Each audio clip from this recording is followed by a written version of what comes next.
All right. Hello, everybody. Hello, Bettina. How are you? Hi, Eric. Hi, everyone. I'm doing great. How are you? Good. Yeah, I'm doing great. And I've had a really good week. I feel I worked a lot over the Christmas season, working at a I work at a fancy restaurant, and so it was really busy. And it was good to pick up shifts while the going was good, and people were going out and having family parties and so on. And so this last week, I've had a couple more days off than I had over the past 3 weeks or so. And so it's felt really nice because I always find it's one of the things that I enjoy most about my life is that you, I have a lot of freedom as far as picking up work and declining work, I guess you could say. And it feels really good to decide something for 3 4 weeks and then to kind of pull back from it. And I always love like the juxtaposition of what like a week feels like when I have the freedom to step it up in certain areas and pull back.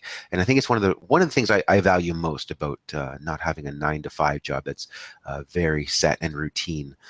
For some people that works wonderfully, but for myself, I know that when I was in that situation, I really felt uncomfortable and really didn't enjoy it.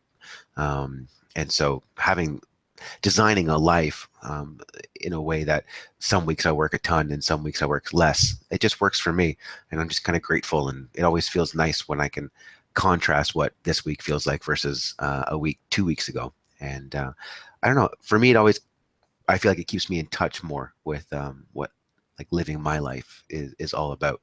Um, and so I feel really good. I felt really good. I had nice. I've had all of today off up until the show, and so I had some nice time to do a meditation and take some time for myself and really sit in gratitude and feels good to in a way like give ourselves a pat on the back for succeeding in a way that in whatever way that success looks like to us.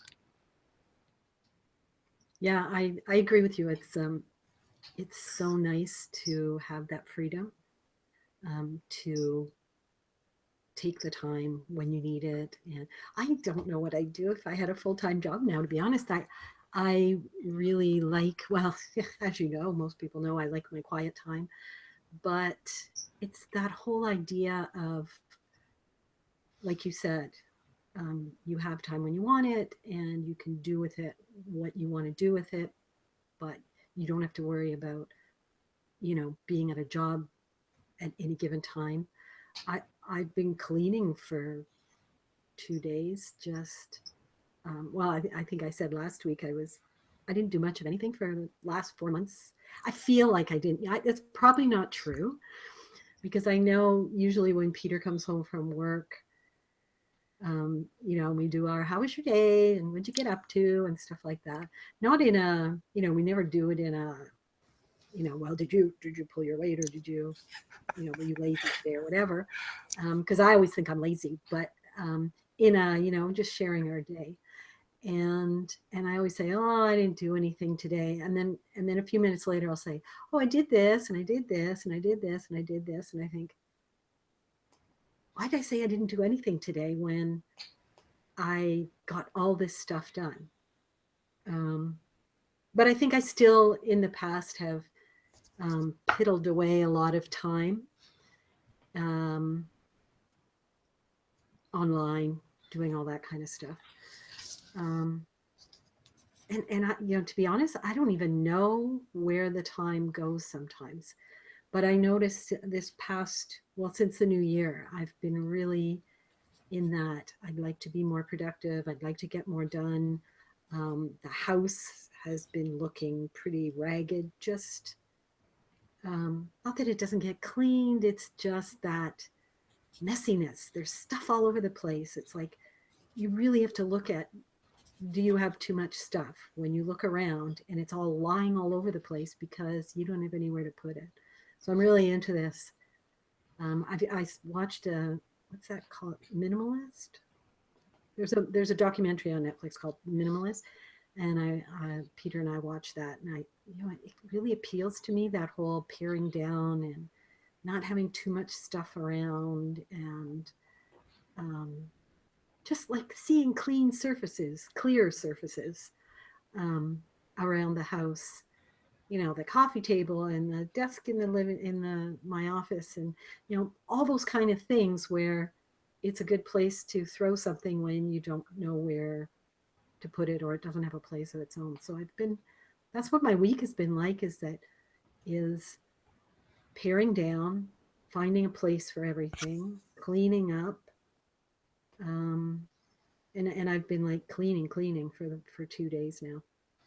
But it looks amazing, and I feel it has given me a bit of a sense of purpose, and has made me feel that sense of accomplishment. Um, but again, not with that strict, you must be here at this time and you must do this and this and this. And like, I probably wouldn't be good as a Molly maid, I'll tell you that.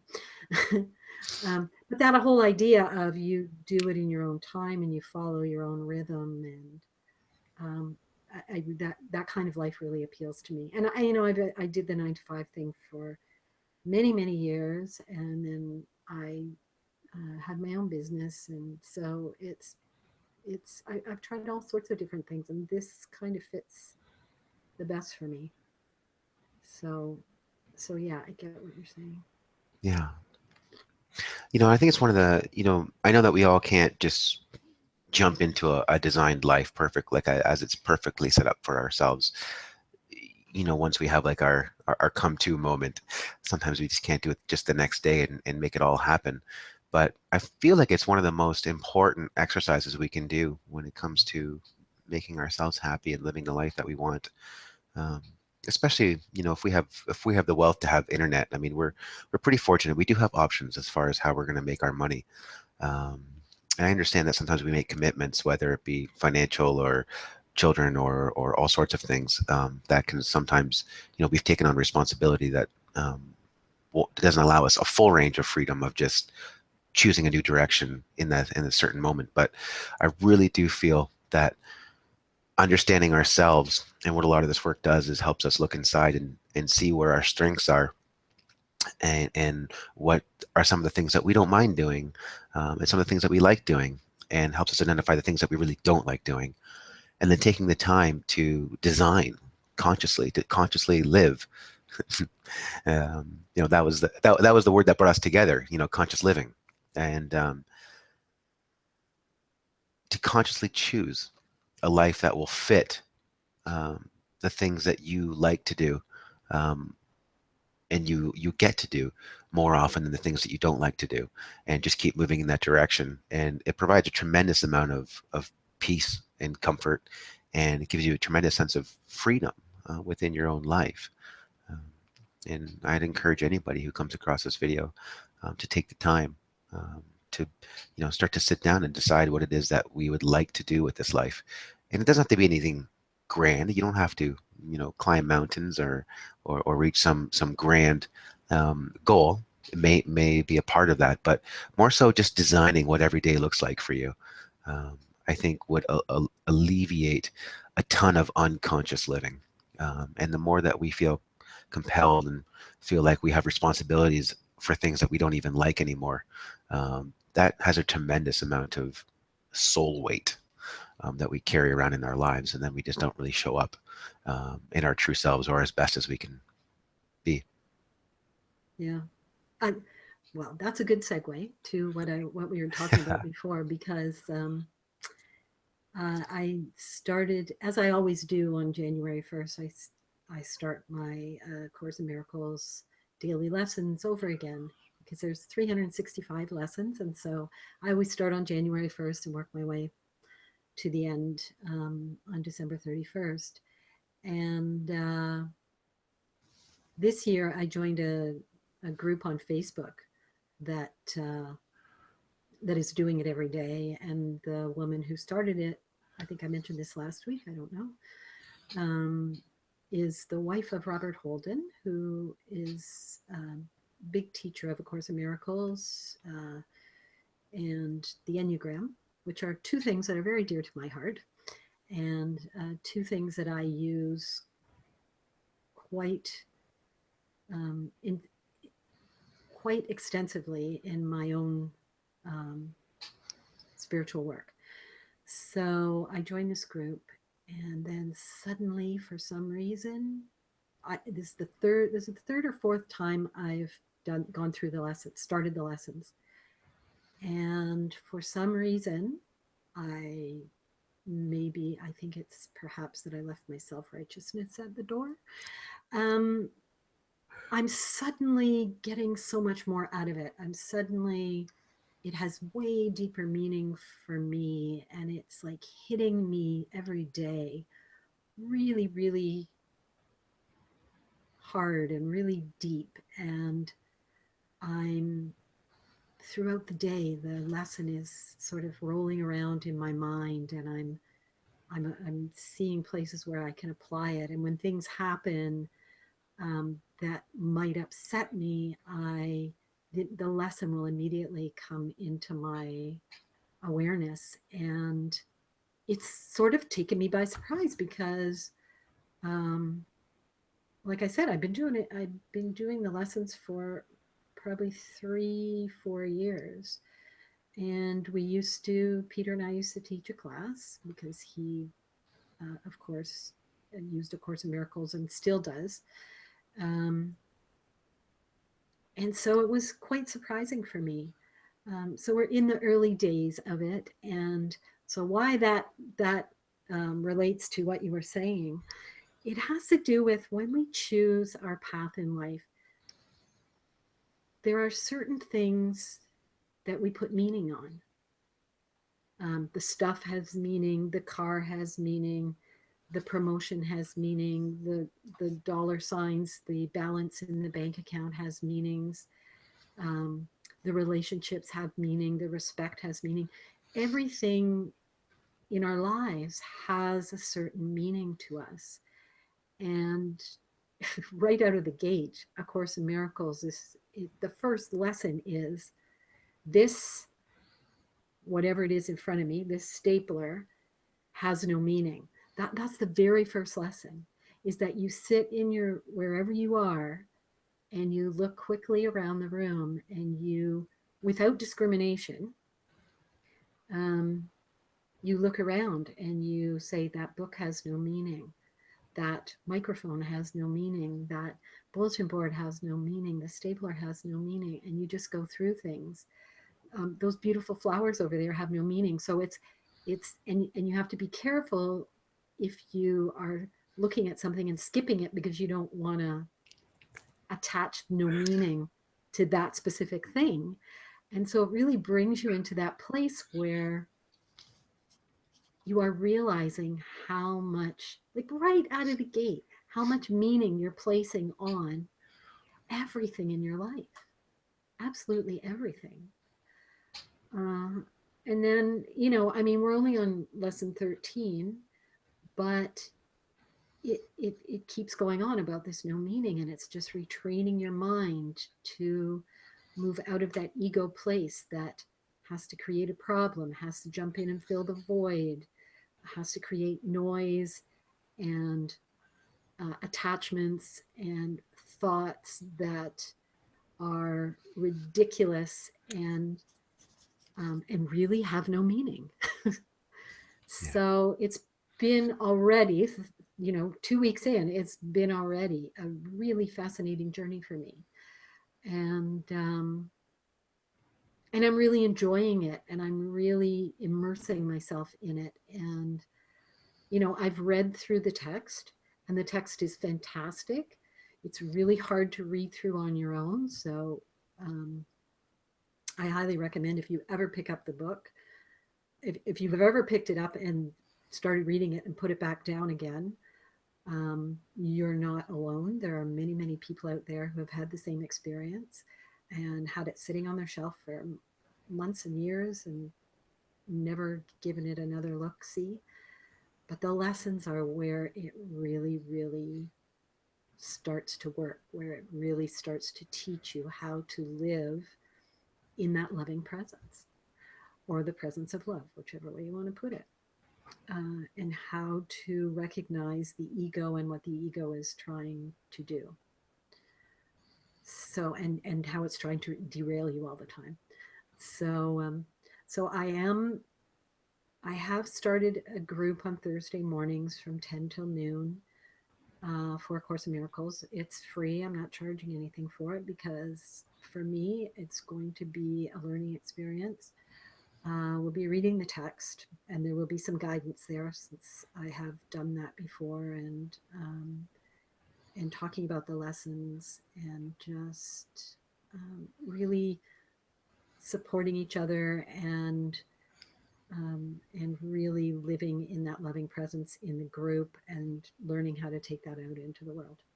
So, anybody's interested in that, you can contact me through the website, which is thesoulconnection.ca.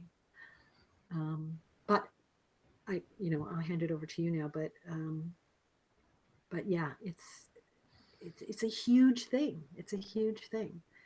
This putting meaning on how much money you make or what kind of car you drive or the size of the house you have or how many kids or whether your kids are good kids or bad kids. It's so tiring, and it's such hard work, to have so many attachments to um, things and people and stuff. Yeah.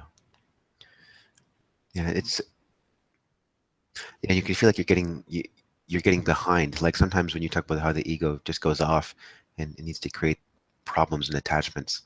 Um, I love that lesson, and that was actually really prevalent in my time alone today, um, because it can just it goes on. I don't even want to say it goes on overdrive. It just does what it's designed to do. And when it makes too many attachments, then we start feeling like we're falling behind on all the things that we feel like we need to be doing, and then that creates anxiety, and you feel like you're not getting enough done, or that you're not showing up enough for the things that are important. Um, and it creates stress, and then you can feel it in your body, and then you can't relax, and then you can't open. If you can't open, you can't be vulnerable, and then your relationships suffer. Um, it's a really it's a really negative chain reaction, when we don't pull back our personal power that we give away through these attachments. And I love that first lesson. That's just what I was feeling this morning. I was feeling during my meditation, what was coming up for me was that I had started to give some things too much meaning. It's a natural process, and it's going to happen the rest of my life and the rest of everybody's lives, that until we slow down and check in, it just does what it's supposed to do, and it makes things important that aren't. And that exercise about going around the room and looking at your computer or looking at your clothes or looking at your television or your Apple box or whatever it is, it has no meaning.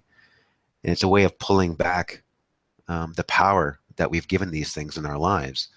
Um, and it creates a tremendous sense of freedom. Um, and it's a really simple tool, exercise, lesson. If you want to feel more freedom in your life, feel more freedom from your brain, that's really pulling you. It feels at all hours of the day, unless we take back, ownership over our over what's happening inside of it. That we aren't the thoughts, that this needs to be done, or I need to be better at this, or I need to do more of this, um, and remind ourselves that we're just simply the watcher of these thoughts going on, and we can stop their generation. It's tremendously freeing and allows you to relax.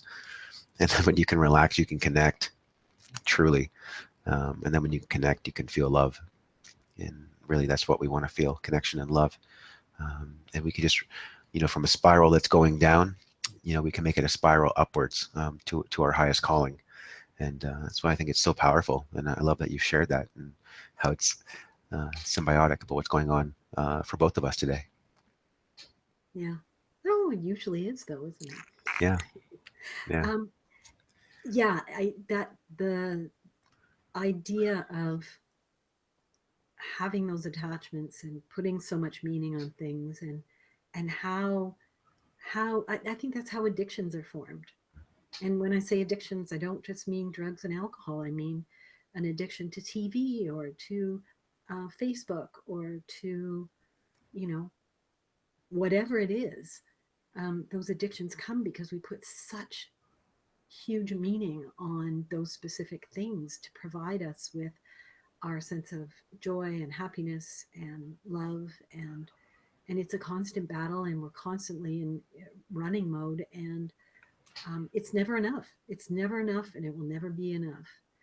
And I was going to say something else, and now I can't remember what it was. I like your Mm, point about it never being enough, because yeah, it doesn't matter. You'll never sate it. It's a, the thing about the ego, and learning about it, and learning how to live with it, is that you're not going to get rid of it, and you almost don't. In a way, it's important that it doesn't run your life and run you into the ground, physically and emotionally, spiritually. But it's there for a reason. It does a job. It does one job really well. It gives us meaning in life. And that's the whole existential question that always gets asked. What's the meaning of life? Well, it's just whatever we put it on. And so I'm glad that it's there, and we need to like form a friendly relationship with it. We don't need to kill it or cut it out. It's there for a reason. Um, but yeah, no matter what it assigns meaning to, it will never be enough because you can't get rid of it. You can't get rid of the chasing mechanism of it. You can't get rid of the engine. Um, but you can live in a healthy way with it. And I think that's the goal. yeah, I think a really good way to look at it and to become more aware of it is to, instead of being in the experience, to be watching the experience. So Yeah. instead of being an actor in the movie, to be a spectator, to be someone in the audience who's watching it happen with I don't want to say with doubt or skepticism, but I do want to say without taking everything that's happening as the gospel truth, without putting meanings onto, because I think when we go and see a movie, we don't sit in the movie theater and say, well, he's doing that because blah, blah, blah, blah, blah, blah, blah. We're just sitting there for the enjoyment of this entertainment that's called movies.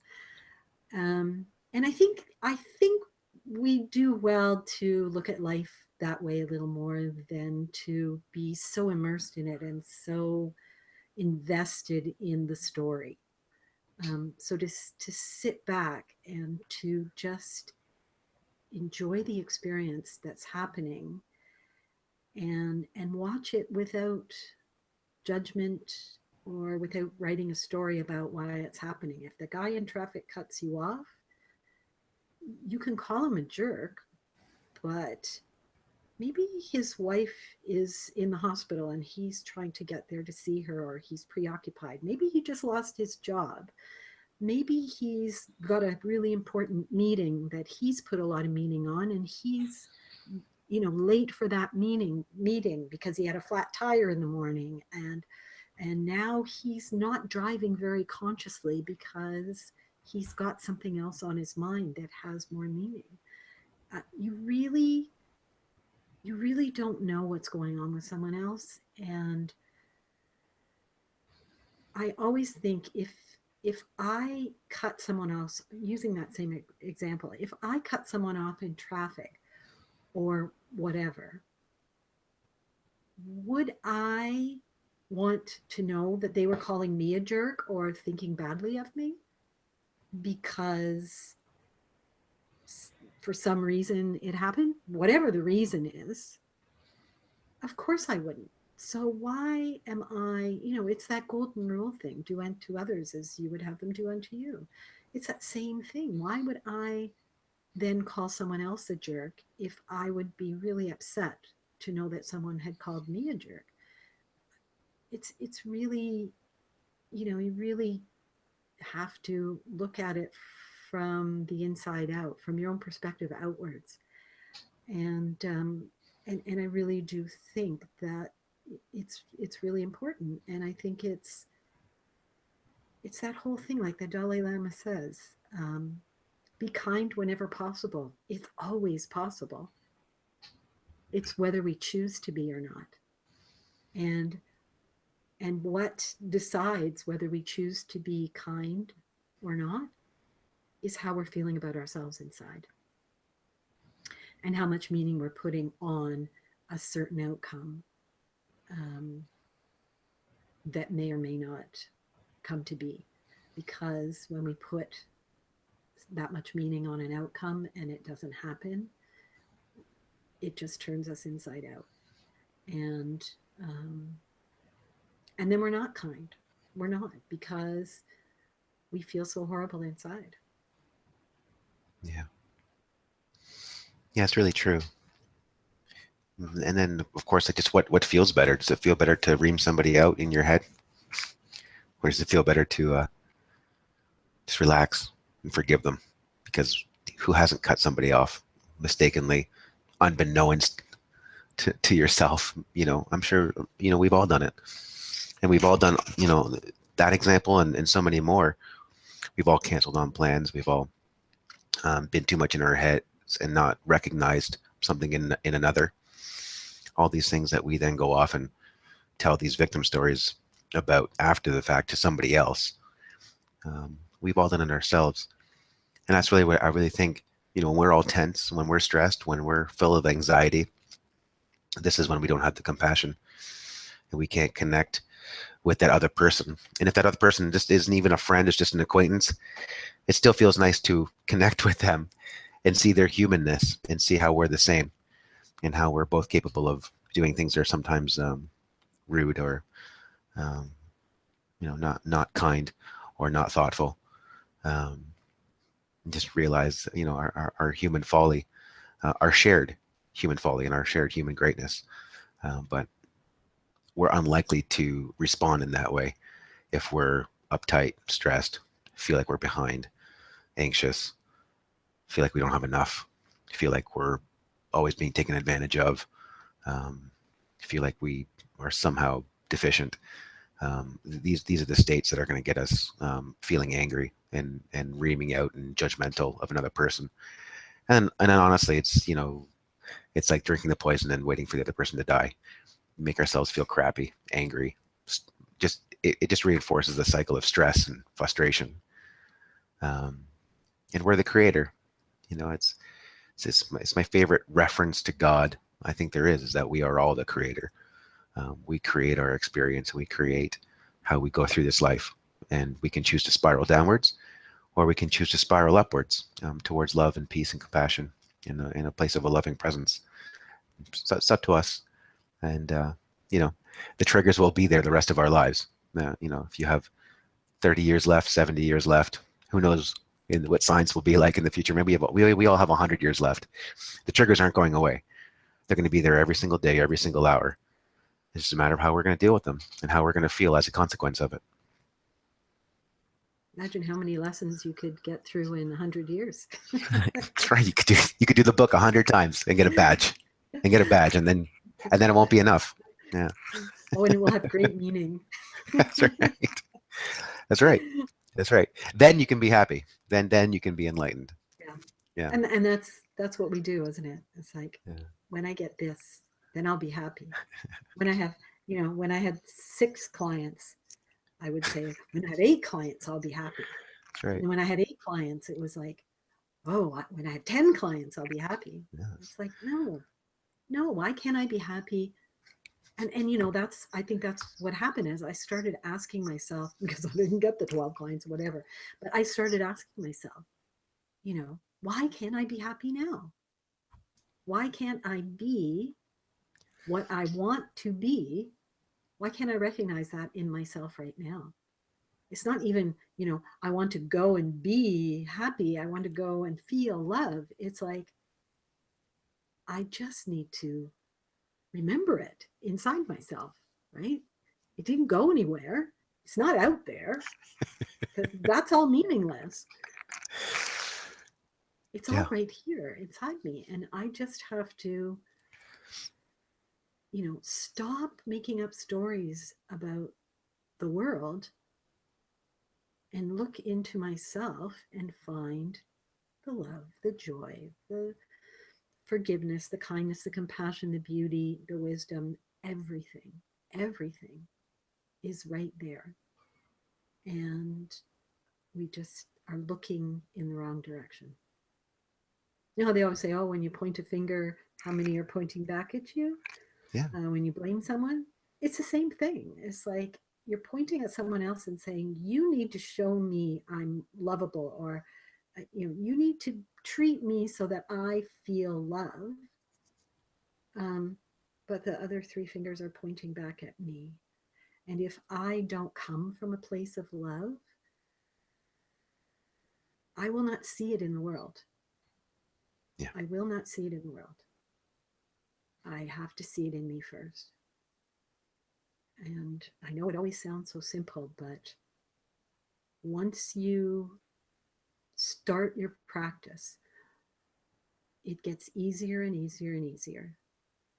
I know Peter always said it's like when you first start doing this work, it's like an island in the middle of an ocean. And as you do it, and as you get more proficient at it, and as you start to become naturally more aware, it becomes a great landmass with little pockets of water around the outside. So it really does shift and it changes. It's kind of funny because I think you don't notice that it's changing. And then one day you wake up and you think, wow, I'm mad at something. And then you go, oh, I don't want to be that anymore. And it's like a switch. It's like something has shifted and you can't go back. You really can't go back because now you've carved this direction for yourself that is so amazing, and you know how great it feels, and you don't want to go back to that suffering again. Yeah. Yeah. Don't want to go back to that suffering again, especially when you realize that you're the one who's creating it and nobody else. Nobody else is. It's all in our own heads, and we're truly choosing suffering over peace. It's funny, but we all fall prey to it, and I love that analogy. It's a great analogy because it's true.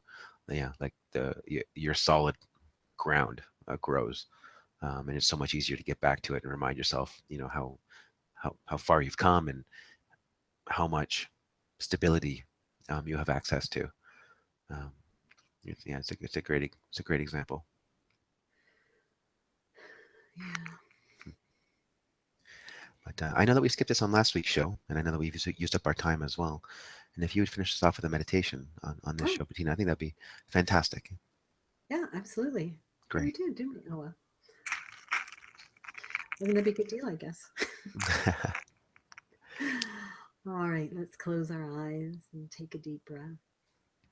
And as you breathe deeply into your belly, breathe fully into life, into the experience of that childlike wonder as you look at the world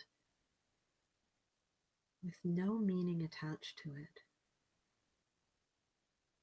with an openness and a softness that allows you to move through the world with ease and with comfort, feeling loved and treasured, feeling the wisdom and the beauty, feeling compassion and kindness, the ability to forgive easily, and joy. Oh, so much joy. That is what this world provides when we look at it in the right way, when we stop putting meaning so heavily on the attachment to people, places, things. If we let go and we just enjoy them for what they are, it doesn't mean we have to give them up. It's not about that. It's about being able to experience it, to enjoy it, but not holding on to it so tightly that it hurts, especially when you have to let it go. Breathe into this. Recognize your greatness. and your ability to love and be loved. And be aware of the times when you can't, and bring yourself back to that loving presence that is who you are. And when you're ready, wiggle your fingers and your toes and bring yourself back to this meaningless world.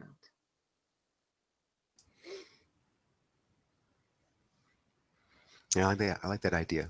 Being okay to let things go when it's time to let them go.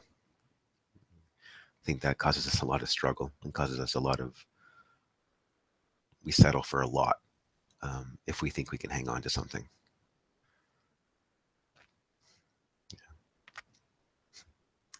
Yes, we do. All right. Well, thank you everybody for joining us this week, and we'll be on here again next. Have a great week, everyone.